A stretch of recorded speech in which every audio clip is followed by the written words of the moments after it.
जिस तरह से भाजपा चुन चुनकर ऐसे लोकप्रिय नेताओं पर ही कार्रवाई करवा रही है जो भाजपा में नहीं शामिल हुए, जिन्होंने कॉम्प्रोमाइज नहीं किया, तो ऐसे में नाराज होना स्वाभाविक था। 5 महीने तक बिना दोष के किसी को जेल में डाले रखना, ये क्या एक लोकतांत्रिक देश में होता है? आज तो कल तो यहाँ के हाईकोर्ट ने भी कह दिया, लिखकर दे दिया कि उनके खिलाफ ईडी के पास कोई सबूत नहीं है। तो फिर आप कैसे एक निर्दोष व्यक्ति को जेल में रखते हैं, वो भी एक मुख्यमंत्री को?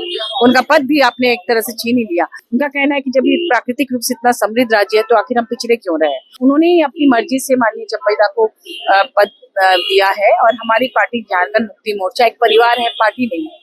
उस परिवार के सभी सदस्य आपस में मिलजुल कर काम करते हैं। नमस्कार, एसटी न्यूज देख रहे हैं आप और मैं हूं आपके साथ गौरी रानी। 5 महीने के बाद झारखंड के पूर्व मुख्यमंत्री हेमंत सोरेन जेल से बाहर आए और अब वो जनता के बीच भी आ चुके हैं। सीधे तौर पर हेमंत सोरेन ने बीजेपी पर निशाना साधा है और कहा है कि 5 महीनों तक मुझे जबरदस्ती जेल में बंद करके रखा गया है। तमाम मुद्दों पर बात करने के लिए हमारे साथ इस वक्त राज्यसभा सांसद महुआ माझी है। मैडम, एसडी न्यूज में बहुत स्वागत है।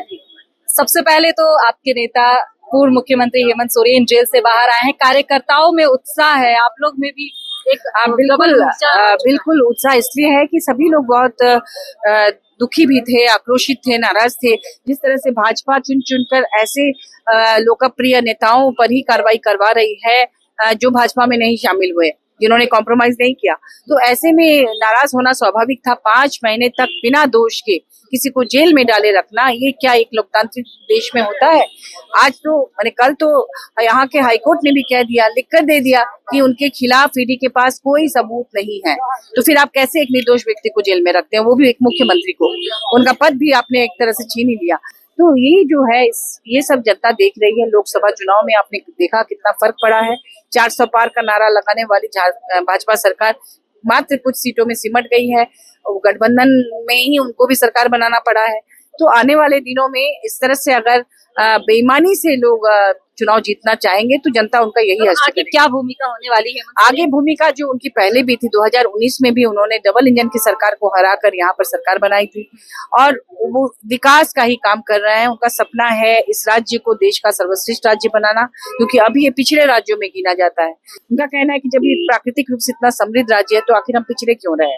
और इसके लिए वो कल से ही चुनावी रण में कूद पड़ेंगे और अपने लोगों से मिलेंगे। आज तो आपने इतना जो देखा यहाँ, इससे हजारों गुना ज्यादा जनता और कार्यकर्ता उनके लिए इंतजार कर रही है। संगठन में वो क्योंकि कार्यकारी अध्यक्ष है तो संगठन में ही रहेंगे या सरकार में भी उनकी कोई भूमिका होगी? देखिए, संगठन में तो है ही, वो कार्यकारी अध्यक्ष है और सरकार में रहेंगे नहीं रहेंगे ये उनकी अपनी मर्जी है, क्योंकि उन्होंने ही अपनी मर्जी से माननीय चप्पईदा को पद दिया है और हमारी पार्टी झारखंड मुक्ति मोर्चा एक परिवार है, पार्टी नहीं है। उस परिवार के सभी सदस्य आपस में मिलजुल कर काम करते हैं। 31 जनवरी को जब वो उस तरीके का माहौल बना, जब सियासी गर्मी देखने को मिली झारखंड में, उथल पुथल में ये डिसीजन लेना पड़ा कि चंपई सोरेन को मुख्यमंत्री बनाया जाए।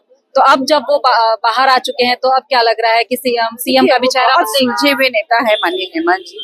वो जो भी करते हैं वो राज्य के हित में, पार्टी हित में करते हैं। जो भी करेंगे वो सोच समझ के साथ ही करेंगे। अभी इस पर कोई चर्चा नहीं हुई।